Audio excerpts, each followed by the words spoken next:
வணக்கம் விஷன் 9 டிவிக்காக நான் உங்கள் லக்ஷ்மி நாராயணன். இப்போ நம்ம பார்க்க போகிறது வார ராசி பலன் 29ஆந்தேதியிலேருந்து 5ஆந்தேதி வரை எப்படி இருக்க போகுது தான் பார்க்க போகிறோம். ஸோ எப்போதுமே சொல்கிறதான் லக்னத்துக்கு பாருங்கள், ராசிக்கு பார்ப்பது லக்னத்துக்கு பார்க்குறது ரொம்ப ரொம்ப பர்ஃபெக்டாக இருக்கும். உதாரணமாக ஒரு மகர லக்னம் விருச்சிக ராசினா விருச்சிக ராசிக்கான பலன்களை பார்ப்பதை விட மகர ராசிக்கான பலன்கள் ரொம்ப பர்ஃபெக்டாக இருக்கும். முதல்ல வர்றது பொது பலன்கள், அதுக்கப்புறம் பார்த்திங்கன்னா தசா புத்தி பலன்கள்னு ஒன்று வரும். ஸோ உங்களுடைய தசை புத்தி அந்தரங்கள் என்ன நடக்குதோ ஸோ அதை நோட் பண்ணி வச்சு பார்க்கும்போது ரொம்ப பர்ஃபெக்டாக இருக்கும். அதே நேரத்தில் இந்த வீடியோட எண்டில் டிப் ஆஃப் த வீக் இருக்குது, மறக்காமல் பாருங்கள். தனுசு ராசிக்கு வந்து பார்த்திங்கன்னா உங்களுக்கு ராசியாதிபதி குரு வந்து பார்த்திங்கன்னா 5ல் இருக்கார். ஸோ 5ல் வந்து சூரியனுடைய சாரத்தில் போகும்போது சூரியனும் குருவும் ஒன்றாக இருக்கும்போது சில நேரம் குழந்தைகளோட விஷயங்கள் உங்களுக்கு வந்து ஒரு மாதிரி ஒரு குழப்பங்களை ஏற்படுத்தலாம், ஒரு பிளாங்காக இருக்கிற மாதிரி ஃபீலே இருக்கலாம். அதே மாதிரி வந்து பார்த்திங்கன்னா அப்பா சம்மந்தமான உறவுகளையும் வந்து ஒரு சின்னதாக ஒரு ஸ்ட்ரெஸ்ஸோ ஒரு டென்ஷனோ வருவதற்கான வாய்ப்புலாம் இருக்கிறனால கொஞ்சம் பார்த்து நடக்கணும். 2ஆம் அதிபதி வந்து உங்களுக்கு வந்து 3ல் இருக்கும்போது வீட்டில் வந்து சின்ன சின்ன கலகங்களை ஏற்படுத்துவதற்கான வாய்ப்புலாம் ரொம்ப கவனமாக இருக்கக்கூடிய ஒரு காலகட்டங்க. மற்றபடி வந்து 4ஆம் அதிபதி, ஸோ உங்களுக்கு வந்து 3ஆம் அதிபதி வந்து பார்த்திங்கன்னா குருவுடைய சாரத்தில் போகும்போது குழந்தைகளோட வளர்ச்சி ரொம்ப அற்புதமாக இருக்கும். குழந்தைகளோட வளர்ச்சி அடுத்த லெவல் போகிறதுக்கான வாய்ப்புலாம் ரொம்ப நல்லா இருக்குது. அது ஒரு நல்ல விஷயந்தான். ஸோ 4ஆம் அதிபதி குரு வந்து 5ல் இருக்கும் சொத்துக்கள் வாங்குவதற்கான வாய்ப்புலாம் ரொம்ப நல்லா இருக்கும். பூர்வீக சொத்துக்கள், தந்தை சார்ந்த சொத்துக்கள் உங்களுக்கு வருவதற்கான வாய்ப்புலாம் ரொம்ப சிறப்பாக இருக்கும். அது ஒரு நல்ல விஷயந்தான். 5ஆம் அதிபதியான செவ்வாய் வந்து பார்த்திங்கன்னா உங்களுக்கு வந்து 3ல் இருக்கும்போது குழந்தைகள் வந்து நிறைய பிரயாணம், குழந்தைகளோட வெற்றியெல்லாம் ரொம்ப சிறப்பாக இருக்கும். அவங்க அடுத்த லெவல் போகிறதுக்கான வாய்ப்புகள் இருக்கும். சில நேரம் வந்து குழந்தைகளுக்கு நிறைய செலவு பண்ணுறதுக்கான வாய்ப்புகளும் நிறைய இருக்குது. ஸோ எல்லாமே சிறப்பு தான். அதுக்கப்புறம் 6ஆம் அதிபதியான சுக்கிரன் வந்து 5ல் இருக்கும்போது கொஞ்சம் வேலை சம்பந்தமான விஷயம், வேலை பார்க்கணும், வேலை பலுக்கள் அதிகமாக இருக்கிறது, சின்ன மன உளைச்சல் வருவதற்கான வாய்ப்புகள், மற்றபடி எல்லாமே சிறப்பாக இருக்கும். கொஞ்சம் மன உளைச்சல் இருக்கும், அவ்வளோதான். ஒரே டயர்டாக இருக்கனே அப்படின்ற ஒரு ஃபீலிங்கே கண்டிப்பாக கொடுத்துரும். கடன் கொடுக்கல் வாங்கலாம் பார்த்திங்கன்னா ரொம்ப சிறப்பாக இருக்கும். ஸோ கடன் வந்து சில இடங்களில் வந்து ஒரு கடன் அடைச்சி இன்னொரு கடன் வாங்குறது, சில பேர் வந்து திடீர் பணம் வரவுனால் கடன் அடைபடுவதற்கான வாய்ப்புகளும் ரொம்ப நல்லா இருக்குங்க. ஸோ அது ஒரு சிறப்பான விஷயம் தான். 7ஆம் அதிபதியான புதன் வந்து பார்த்திங்கன்னா உங்களுக்கு வந்து 4ல் வந்து நீச்சமாக இருக்கும்போது கொஞ்சம் கணவன் மனைவி நடுவில் வந்து சின்ன சின்ன கருத்து பேதங்கள், அம்மா மனைவிக்கு நடுவில் நிறைய மாட்டிக்கிட்டு அதனால் ஒரு மன உளைச்சல் வருவதற்கான வாய்ப்பு. அம்மா கிட்ட மாட்டிக்கிறது மட்டும் இல்லாமல் மாமியார்கிட்ட மாட்டிப்பீங்க. ஸோ அந்தந்த ஒரு முக்கோணத்தில் வந்து மாட்டிக்கிற மாதிரி விஷயங்கள் கொஞ்சம் கவனமாக இருக்கணும். வெளி ஆள்கிட்ட பேசும்போதோ பழகும்போதோ கொஞ்சம் கவனமாக இருங்க. அவங்க வந்து ஏதாச்சும் வந்து உங்களை மனம் நோக்கிற மாதிரி பேசுகிறதுக்கான வாய்ப்பு ரொம்ப கவனமாக இருக்கணும். 8ஆம் அதிபதியான சந்திரன், ஸோ 8ஆம் அதிபதியான சந்திரன் வந்து நல்ல விஷயங்கள்னா கொஞ்சம் வந்து சின்ன சின்ன குடும்பம் சார்ந்த விஷயம், சின்ன ஒரு மன போராட்டங்கள் முதல்ல இருந்தாலும் அதுக்கப்புறம் எல்லாமே சரியாகி ஓரளவுக்கு கிளியர் ஆகிடுங்க. என்னென்னா சந்திரன் வந்து 8ல் இருக்கும்போது மன உளைச்சலையும் மன டென்ஷனையும் கொடுத்துரும். மனசில் வந்து பார்த்திங்கன்னா தேவையில்லாத ஒரு சந்தேகங்கள் இதெல்லாம் வரும். ஸோ அதெல்லாம் அவாய்ட் பண்ண ஒரு மெடிடேஷன் சாண்டிங் பண்ணுறது ரொம்ப ரொம்ப நல்லது. ஸோ அது பண்ணாலே போதுங்க. மற்றபடி வந்து பார்த்திங்கன்னா உங்களுக்கு 9ஆம் அதிபதி சூரியன் பார்த்திங்கன்னா உங்களுக்கு வந்து 5ல் இருக்கிறது வந்து பார்த்திங்கன்னா 5, 9ங்கிறது வந்து பார்த்திங்கன்னா ஆன்மீக சுற்றுலா போவதற்கான வாய்ப்புகள் நிறைய இருக்குது. தொழில் ரீதியான விஷயம் ரொம்ப கவனம் தேவை. நிறைய அலைச்சல்களையும் நிறைய ஒரு பிரயாணங்கள் மேற்கொள்வதற்கான வாய்ப்பு இருக்குன்னா கொஞ்சம் பார்த்து நடந்துக்கணும். மற்றபடி வந்து 10ஆம் அதிபதியான புதன் வந்து 4ல் நீச்சமாக இருக்கும்போது தொழில் ரீதியான விஷயம் ரொம்ப கவனம் தேவை.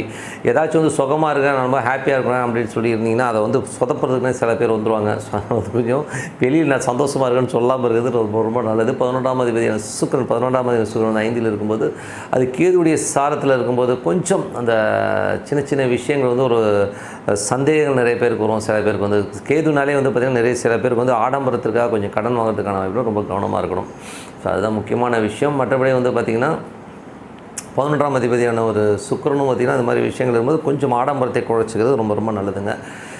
மற்றபடி வந்து இதுவரை பார்த்த பொது பலன்கள் இப்போ வந்து தசாபுத்தி பலன்கள் எப்படி இருக்கணும் வந்து லக்னமாக இருந்து சூரிய தசாபுத்தி அந்த நடக்கும்போது சூரியன் வந்து 9ஆம் அதிபதி வந்து உங்களுக்கு 5ல் இருக்கிறது மட்டும் ஆன்மீக சுற்றுலா செல்வதற்கான வாய்ப்பும், ஆன்மீக பயணங்கள், பக்தியில் விஷயமாக நிறைய இடங்களுக்கு தேடி அலையிறதுக்கான வாய்ப்பு இருக்குது. அப்பா சம்மந்தமான உறவுகள், பூர்வீக சொத்துக்கள் சம்மந்தமான விஷயங்கள் ரொம்ப சிறப்பாக இருக்குது. அது கிடைக்கிறதுக்கான வாய்ப்புகளும் ரொம்ப நல்லா இருக்குங்க. மற்றபடி வந்து தனுசு லக்னமாக சந்திர தசாபுத்தி அதனால கொஞ்சம் கவனமாக இருக்கணுங்க. கொஞ்சம் வீடு சொத்துக்கள் சார்ந்த விஷயங்கள், குடும்பம் சார்ந்த விஷயம் கொஞ்சம் வாக்குவாதங்கள் வருவதற்கான வாய்ப்பு இருக்கிறதுனால கொஞ்சம் கவனமாக இருக்கணும். தனுசு லக்னமாக இருந்து செவ்வாய் தசாபுத்தி அந்த செவ்வாய்ங்கிறது பார்த்திங்கன்னா 12 5ஆம் அதிபதியை வந்து உங்களுக்கு 3ல் இருக்கும்போது பூர்வீக சொத்துக்கள் சம்மந்தமான விஷயம், நல்ல ஏற்றமான விஷயம், நல்ல லாபங்கள் வருவதற்கான வாய்ப்புலாம் நல்ல குழந்தைகளோட வளர்ச்சியும் ரொம்ப சிறப்பாக இருக்கும். அது ஒரு நல்ல விஷயம் தான். கொஞ்சம் அலைச்சல்கள் சில பேருக்கு இருக்கும், அதை வந்து தவிர்க்க முடியாது. மற்றபடி வந்து உங்களுக்கு 4ஆம் அதிபதி 5ல் இருக்கும்.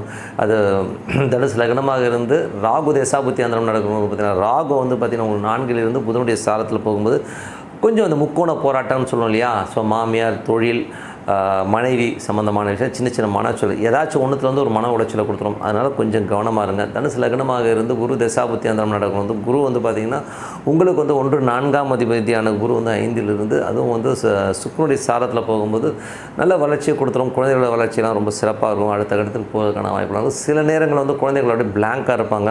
அது என்ன பண்ணுறது அடுத்ததுங்கிற மாதிரி ஒரு சில பேருக்கு ஏற்படலாம். சில பேர் புதிய சொத்துக்கள் வாங்கணும்னு எண்ணங்கள் இருக்கும். பூர்வீக சொத்துக்கள் சில பேர் கிடைப்பதற்கான வாய்ப்புலாம் ரொம்ப சிறப்பாக இருக்குது. அதெல்லாமே நல்ல விஷயம்தான்.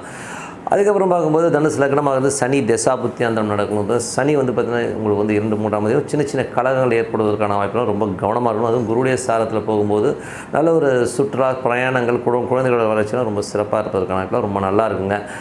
தனுசு லக்னமாக இருந்து புதன் தசாபுத்தி அந்த புதன் வந்து 4 மற்றும் 7 10 போது கொஞ்சம் வந்து கணவன் மனைவிகளோட தேவையில்லாத வாக்குவாதங்களோ இல்லை சொத்துக்கள் சார்ந்த விஷயம், வண்டி வாகனம் சம்மந்தமான விஷயம், ஒரு பேச்சுக்கள் வந்து மன காயங்களை ஏற்படுத்துவதற்கான வாய்ப்பு, தாயார் சம்மந்தமான விஷயம் தாயாருக்கும் மனைவிக்கும் ஏற்படுகின்ற ஒரு கருத்து முதலாக நீங்கள் அவஸ்தைப்படுறதுக்கான வாய்ப்புகள் கொஞ்சம் அதெல்லாம் கொஞ்சம் கண்ட்ரோல் பண்ணிக்கிங்க. இதெல்லாம் கொஞ்சம் வேகமாக போகிற கிரகன்றதுலாம் ஒன்றும் பெரிய ப்ராப்ளத்தை தராது.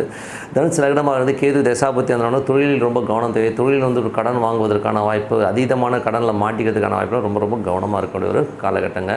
ஸோ கொஞ்சம் பார்த்து நடந்துங்க. மற்றபடி வந்து தனுசு லக்னமாக வந்து சுக்கிர தசாபுத்தி அந்தரம் நடக்கும். சுக்கிரன் வந்து 6 மற்றும் 11ஆம் அதிபதியாக இருந்து அது வந்து 5ல் இருக்கும்போது வேலை நிறைய மன உளைச்சல்கள் நிறைய வந்து வேலை செய்கிறோம், அதுக்கேற்ற சம்பளம் வழிங்கிற ஒரு ஃபீலை கண்டிப்பாக கொடுத்துரும். பட் இதெல்லாம் வந்து வேகமாக போகிற கிரகணும் போது அடுத்த கட்டத்தில் வந்து பெரிய வளர்ச்சியை கண்டிப்பாக கொடுத்துரும். அதனால் உங்களோட எஃபோர்ட்டை கம்மி பண்ணிடாதீங்கன்னு தான் சொல்லணும். இதுவரை வந்து தசாபுத்தி பலன்களை பார்த்தோம்.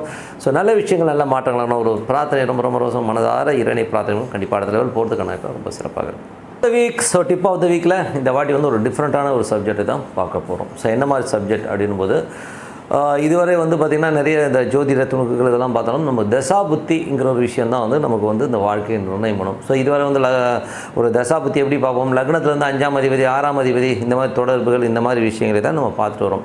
ஆனால் நான் உயர் எனது குருநாதர் திரு தங்கப்பாண்டியன் அவர்கள் வந்து ஒரு வித்தியாசமான ஒரு கோணத்தில் வந்து ஒரு தசாபுத்தியை பற்றி கொடுத்துருந்தார். ஸோ அதை பற்றி தான் நான் இதில் வந்து சொல்ல போகிறேன்.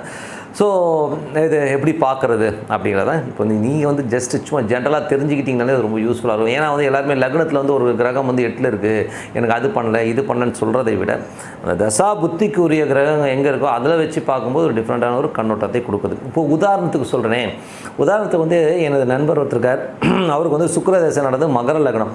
மகர லக்னத்துக்கு நீங்கள் யாரை கேட்டாலும் என்ன சொல்லுவாங்கன்னா சுக்கிரன் யோகாதிபதிங்க, அந்த 20 வருஷம் வந்து அவர் சூப்பராக இருப்பார் அப்படின்னா சொல்லுவாங்க எல்லோரும். ஸோ ஆனால் நடந்தது என்னென்னா அப்படியே உல்ட்டாவாக நடந்தது.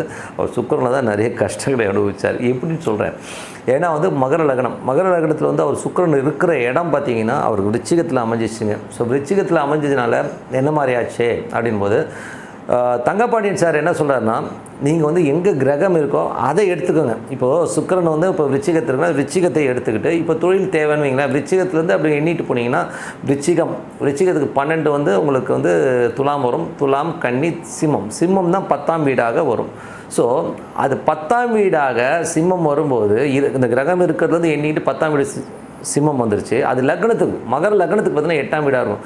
அந்த மனுஷன் வந்து அந்த 20 ஆண்டுகள் வந்து கிட்டத்தட்ட செய்யாத தொழிலில் எந்த தொழிலுமே சக்ஸஸ் ஆக முடியல, மன உளைச்சல் தான் ஏற்பட்டுச்சுங்கிறது தான் உண்மையான விஷயம். அது மட்டும் இல்லாமல் அந்த சுக்கிரனதே பார்த்திங்கன்னா புதனுடைய சாரத்தில் 8, இதுவும் 8 பயங்கரமான அடி, ஏகப்பட்ட பிரச்சனைகள் கடன்கள்லாம் படாத பாடுபட்டு மனுஷன் ஊரை விட்டு ஓடுற லெவலில் இருக்கிறார். ஸோ அந்த மாதிரி திசைகளை இப்படி பார்த்தீங்கன்னா ரொம்ப டிஃப்ரெண்ட். இது வந்து வெறும் தொழிலை மட்டும் சொல்லலை, இதில் வந்து பார்த்திங்கன்னா திருமண வாழ்க்கை எப்படி இருக்கும் உங்களோட திசை.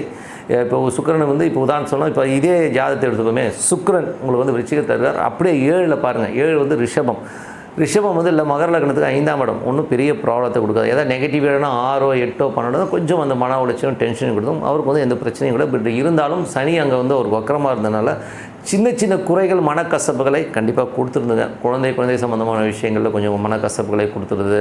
கொஞ்சம் வந்து அந்த மாதிரி சின்ன மனக்கசப்புகளை கொடுத்தனால வந்து அவருக்கு வந்து ஆனால் திருமண வாழ்க்கையில் பாதிப்பு வரல, பட் ஆனால் டென்ஷன்ஸும் மனக்கசப்பும் கண்டிப்பாக இருந்தது. ஸோ இந்த மாதிரி ஒவ்வொரு லிங்க்கும் வச்சு பார்க்கும்போது ஜென்ரலாக பார்க்குறதை விட இப்போ பாருங்கள் மகர லக்னம் ஒருத்தட்ட ஒரு ஜோதிடரை போய் சொன்னீங்கன்னா சுக்கிர தசனம் ஆஹா பிரமாதம் யோகாதிபதியில் கொட்டிடுவாட்டிடுவாங்க. ஆனால் கொட்ட உலகம் ஒன்றும் இல்லைங்க, தலையில் தான் கொட்டிட்டார். ஓகேங்களா? ஸோ அதனால் அப்படி பார்க்கணுங்கிறது உண்மையான விஷயம். ஸோ இன்னொரு நிகழ்ச்சியில் கண்டிப்பாக சந்திப்போம். உங்களுக்கு வந்து இந்த டிப் வந்து ரொம்ப பிடிச்சிருக்குன்னு நினைக்கிறேன். உங்களுக்கு விடைபெறுவது உங்கள் லட்சுமி நாராயணன். நன்றி, வணக்கம்.